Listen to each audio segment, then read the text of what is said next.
What is going on, YouTube? You are on the lifeboat. This is Captain Calhoun speaking. How is everyone? Just blowing on my hot coffee. It's quite hot. Time gets crunched this week, so I'm doing everything on the fly. Turd Ferguson, what's going on? How you doing? Good to see you, man. Millie the Dandelion, Kristen Melinda, Tiffy Tiff, Heather Rhodes. Hope you have some good rest. We'll see you later. Heck yeah, guys. Thanks for joining me this morning. Ooh, on this fine Tuesday. Is it a Tuesday? It's a Wednesday. Guys, I didn't make it to work on time yesterday. So they replaced me. I was like, I don't know, 2 or 3 minutes late, but because it's like the gem show is a big deal in Tucson, I guess. So there's like hundreds of people on the call. So if one of them's not there 15 minutes early, they'll replace them. So I kind of expected that being late, but today we're not going to be late because I was really looking forward to doing that. And that was kind of a bummer. I didn't really know what to do. So I came home and I made a short. Did you guys have you guys seen the new short where I chopped up a piece of my dad talking about sharks and remoras?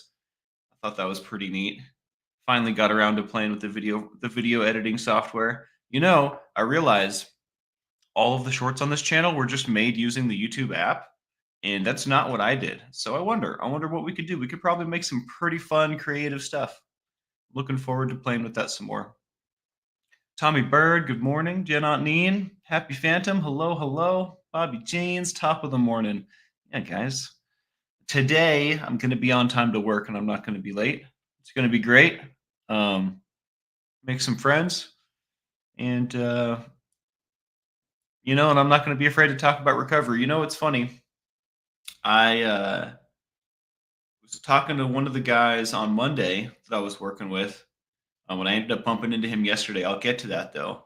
But we inevitably ended up talking about recovery and drugs and whatnot. And I can't remember how it came up, and I can't really remember what he said, but I remember my impression of the guy was definitely like living a little loose and fast, which is cool, like to each their own.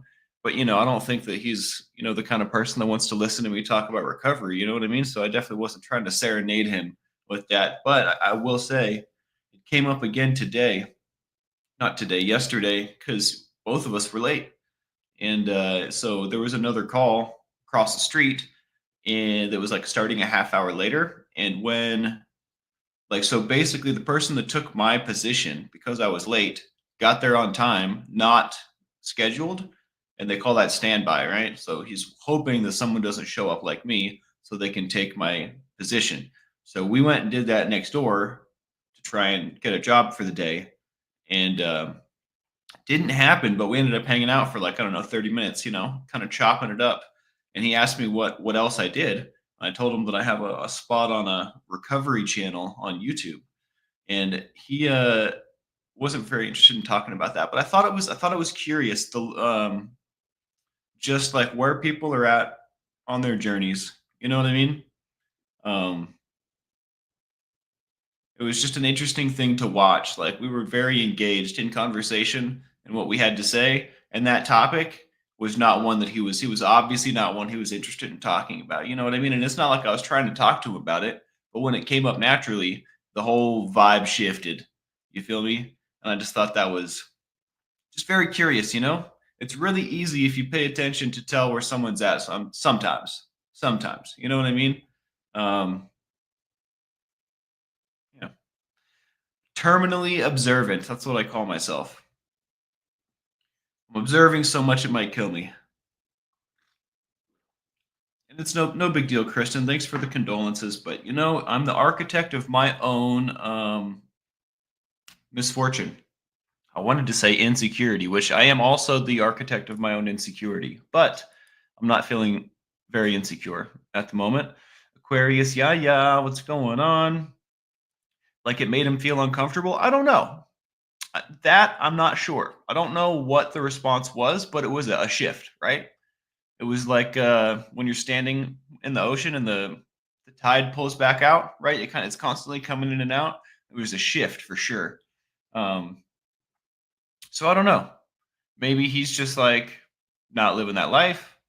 Maybe it made him uncomfortable because he also has a story to tell, right? Maybe there's something close to home, right?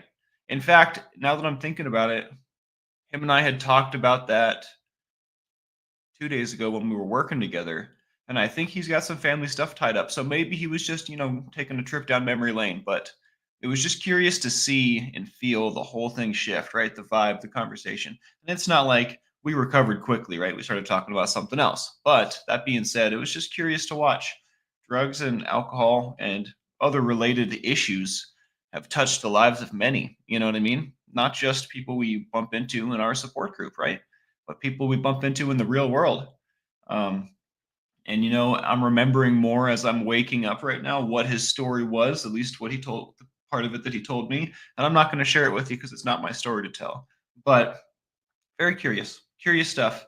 I'm excited, grateful to be out there in the real world, meeting real people again. Because I have to say, I've been spending more time with you guys than anyone else, really.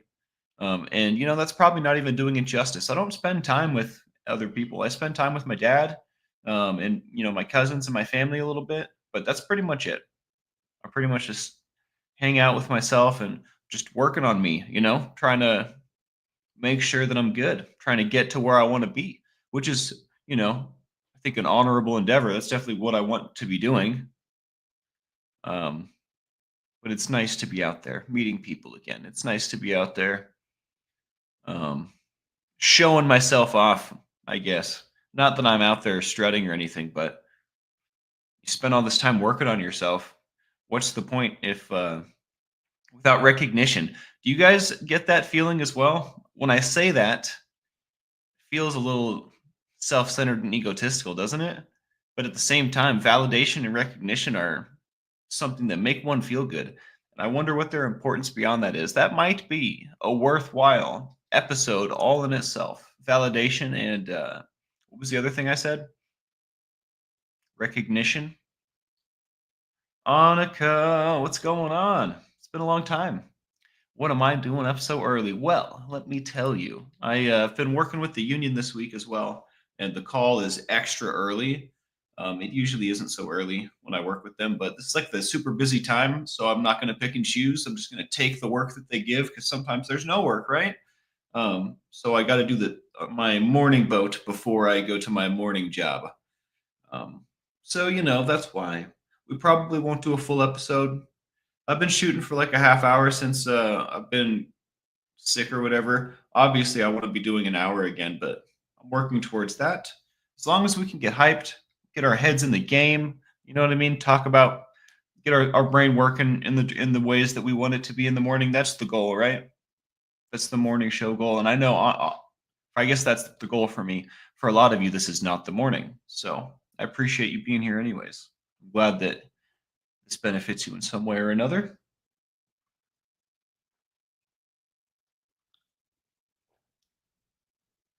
Bobby Jean says you never know. He might show up here someday. Hopefully. That would be pretty cool.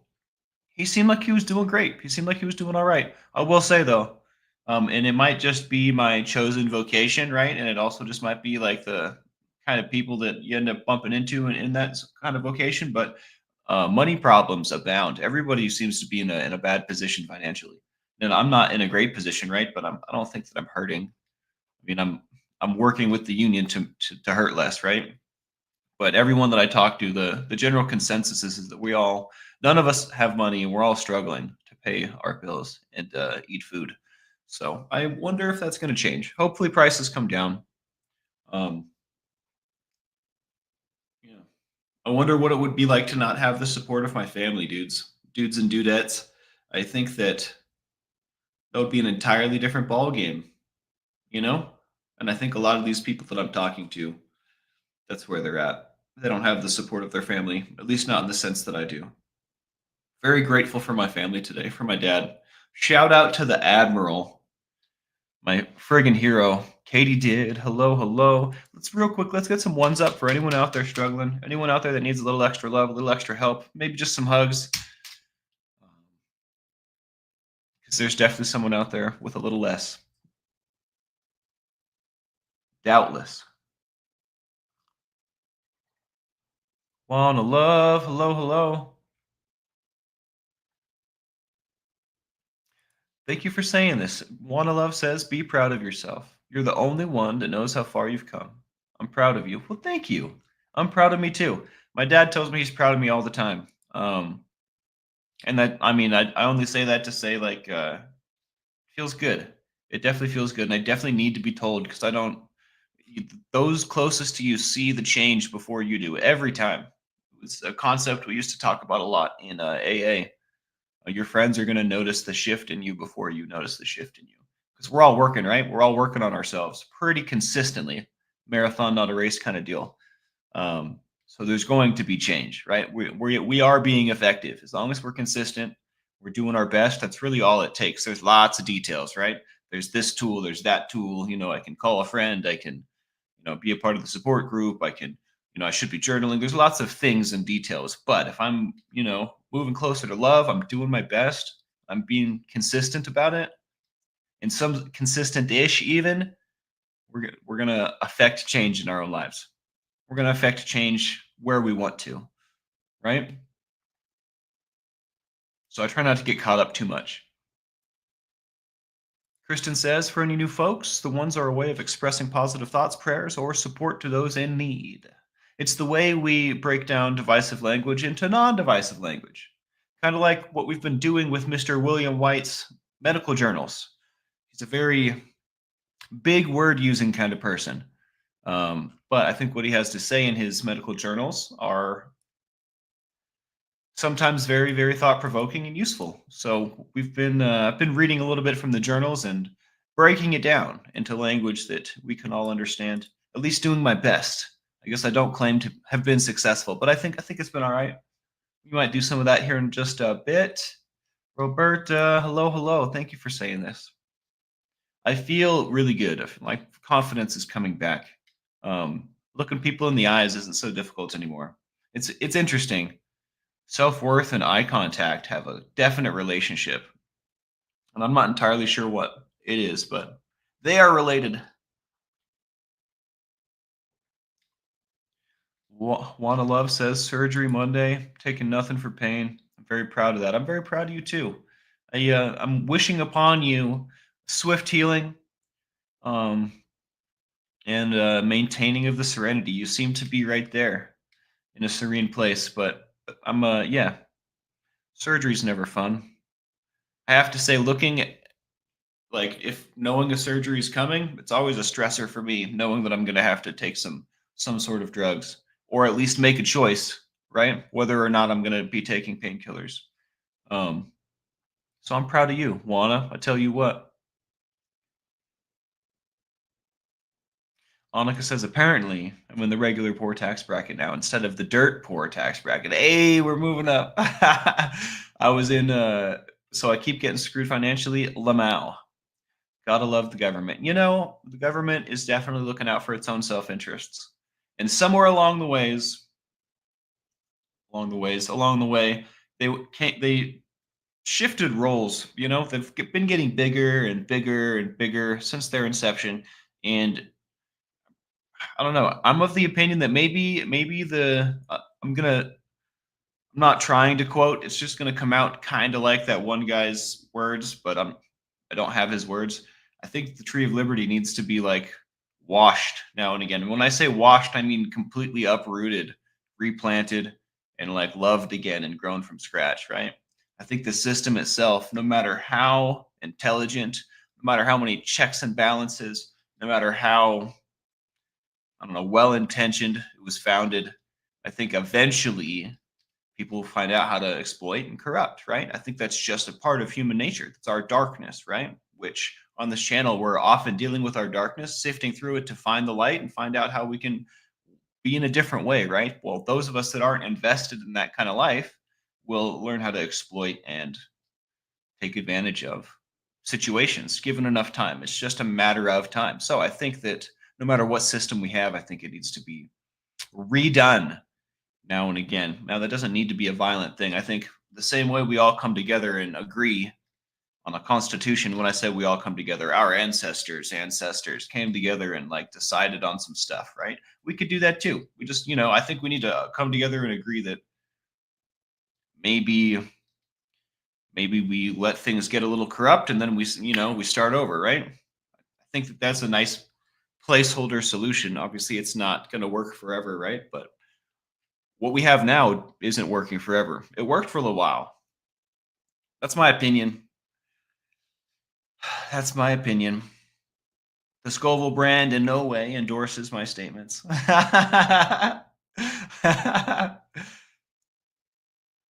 Dale Cox, what's going on, dude? Good to see you, man. On my brother's computer, really needs some prayers. My house got to rebuild. It caught on fire. Oh no. Got it put out, but got to rebuild it. We're staying at my mom's next door. Please pray for us. Absolutely, Dale. Let's get some ones up for Dale. I can't believe that, dude. Yesterday, we were in a different position. How bad's the damage? I mean, bad enough to not live there. Have a great day, Dale. I look forward to seeing you soon, man. Good luck. I'm so sorry to hear that. And that's terrible. That's terrible.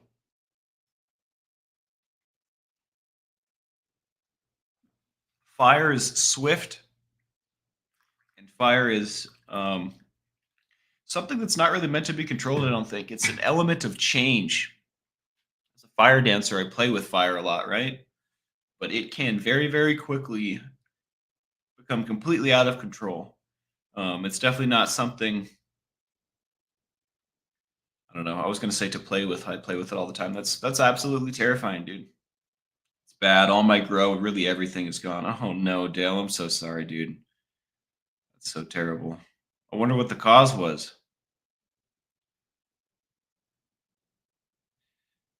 If that doesn't make you want a time machine, I don't know what does, you know? Family's okay and the dog, so that's what really matters, right? That's what really matters, man. But still, holy crap, that sucks. Nothing that can't be replaced, right? I'm gonna put some ones up one more time for you and your family, dude. Sending all the love I got.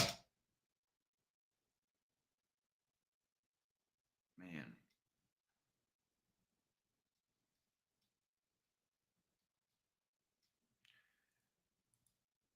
Paula, I hear you. This is definitely might as well be my middle name, financial struggles, but trying to put them behind me, trying to do everything I can.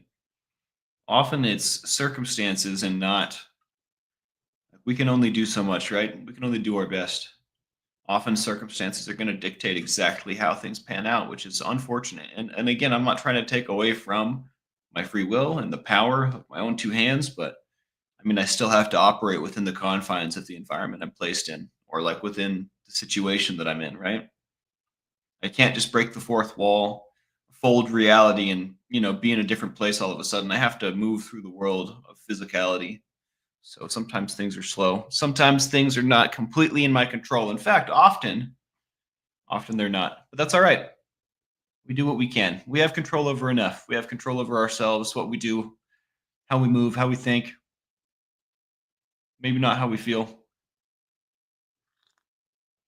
Talk to some people about help rebuilding, starting over. Love you all. Love you, Dale. I'm gonna see if there's anything we can do as well. I don't know what we've got to give, but if we have anything to give, it's yours, man.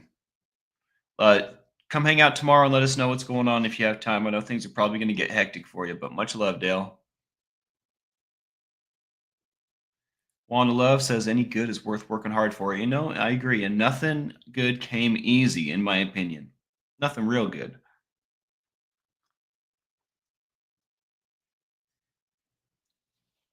Yeah, much love, Dale. An element of change. I don't remember where I first heard this. It was probably in my fire circle, and I want to say Clayton said this once. He has a lot of prolific things to say. He's our fire sensei. Um, yeah, it is a good description, isn't it? Because it's destroying and creating right at the same time. It's transforming, right? If you're burning wood, at the end of when the wood's done burning, it's going to be a pile of ash, right? And something went off into the air too. It burned off smoke, right? And again, I'm not a scientist, so I'm not entirely sure exactly what's going on there, but fire transforms.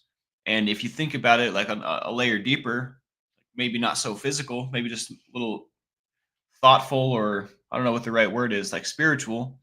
Fire just changed Dale's life, right? Completely changed Dale's life. Luckily, no one was hurt, right? But we can, in a basic sense, fire burns wood, transforms wood into ash and wood to smoke, right? Whatever goes into the air, carbon dioxide. I'm not entirely sure what that is, but it can also affect something I can't touch, taste, see, or hear, right? My life. It can completely, maybe it burns me, right? Scars me for life or something. It is definitely an element of change, 100%. And also, if a fire just happens or you come across a fire, and I also want to take this chance to mention again, it's not something you can control, right? We can build like a rock, we can build a well and like a fire pit, right, to kind of keep it contained. But at the end of the day, if that fire received enough fuel or oxygen, it wouldn't be contained or controlled anymore, right? I guess oxygen technically is a part of the fuel, but you need dry fuel and it needs oxygen. It needs those two things. I guess dry could be wet. It's not the same thing. It needs fuel and oxygen. Anyways, that being said, where was I going before that? Yeah, it can change things that we can't taste, see, touch. It can change things on like that sixth dimension, right? That what fifth dimension? That next level down can affect great change. I'm sure that there's more that could be said about that. I'm just not cognitive enough this morning to get there. So maybe it'll come to me in another show. I have thought very deeply about fire. I've stared into many a campfire, especially back in my using days. Spent a lot of time drinking, staring at fires.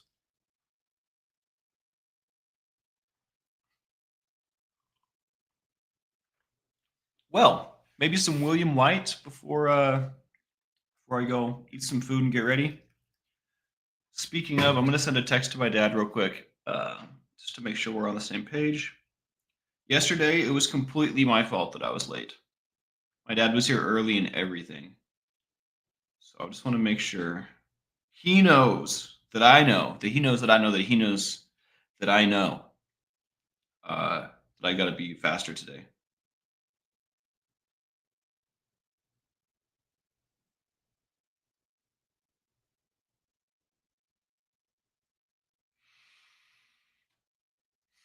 We didn't read any William White at all. Today was just another kind of show, I guess.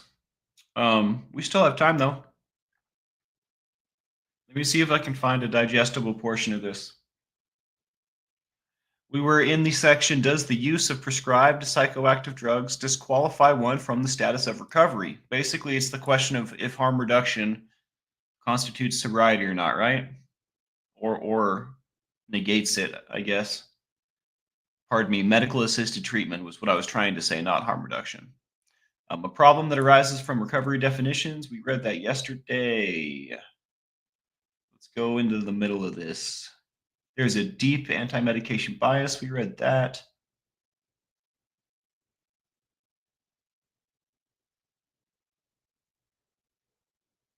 Oh, yeah. And then we started reading NA policy statements. That's funny.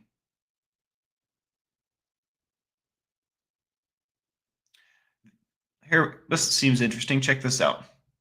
I'm going to move it over here so I can look at you guys.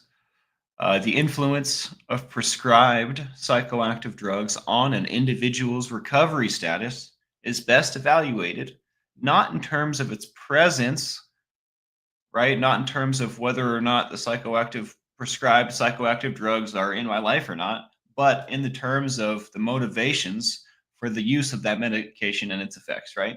If I'm using, I think what he's saying is if I'm using to get high, that's a problem.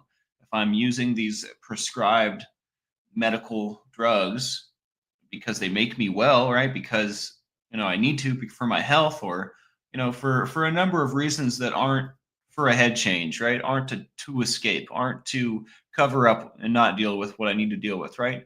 Anything that's not that, it's a very different thing, right?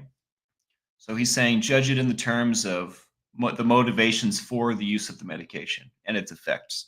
Using this principle, the same dose of the same drug could constitute relapse for one person, and a recovery adjunct. Remember, adjunct is in it something that's added in addition. Um, Using this principle, the same dose of the same drug could constitute relapse for one person, and a recovery adjunct for another. And it quotes methadone here. as something that can fall into this category. Juana, I will absolutely say hello to the Admiral for you. He is so supportive. He's the best dad ever. Use of the phrase medication assisted recovery. I think what we say is medically assisted treatment would help legitimize the recovery status of people who are using medically monitored medications such as methadone, buprenorphine, naltrexone. And there's a bunch. He lists a bunch of stuff I've never heard of as adjuncts to their recovery processes, but might also risk creating a recovery class structure in which this group would be seen as less than full members of local recovery communities. I think that's a very interesting statement he made at the end of that paragraph there. He says use of phrases like medical assisted treatment, I think, would help legitimize the recovery status of people that are using this kind of thing. At the same time, he says, but it might also, using phrases like medical assisted treatment and popularizing it, might also create a risk, might also risk creating, pardon me, a class system, right? Where people that are medically assisted are viewed as lesser in the community.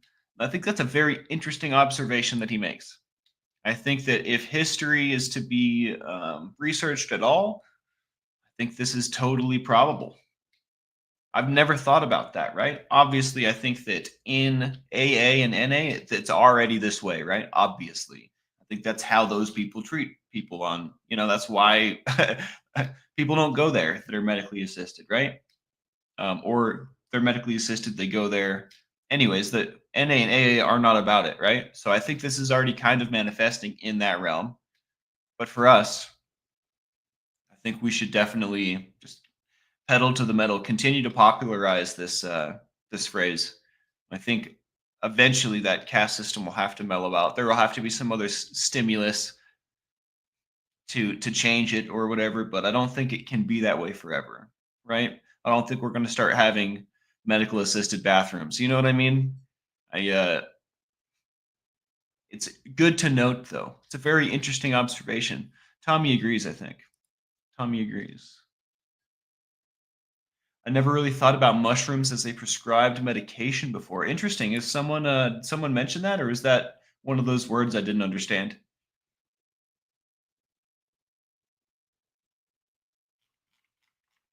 Little Mink, hello, hello. Yeah, I never really thought of mushrooms as a prescribed medication either, dude. Some people will like die by that statement though. Will like die on that hill. You know what I mean? Some people will like really, really believe that. The science of mushrooms is absolutely mind-blowing. It's really, really intriguing. There's only a handful of schools in the world that study mycology, which is the study of fungus, I believe. Um, did you know that I think it's the largest organism on the planet, is a bunch of fungus that's all interconnected under North America?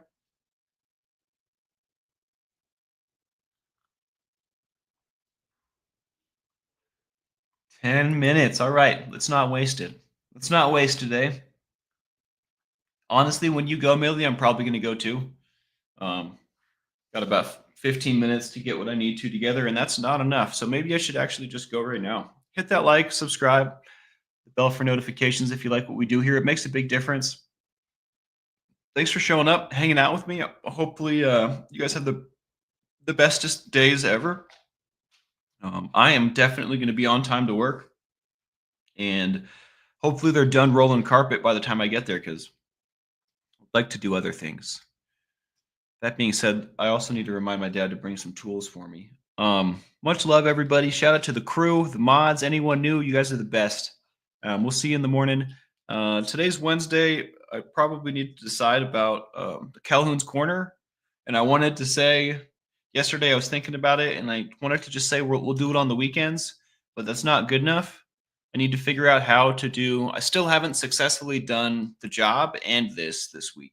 So I feel like that's what I need to do before I can add the next ball, right, to my juggle. So let me just take another day, maybe two. I don't want to put a time on it, but like let me succeed at the things that I'm doing, and then we'll insert that in right under it.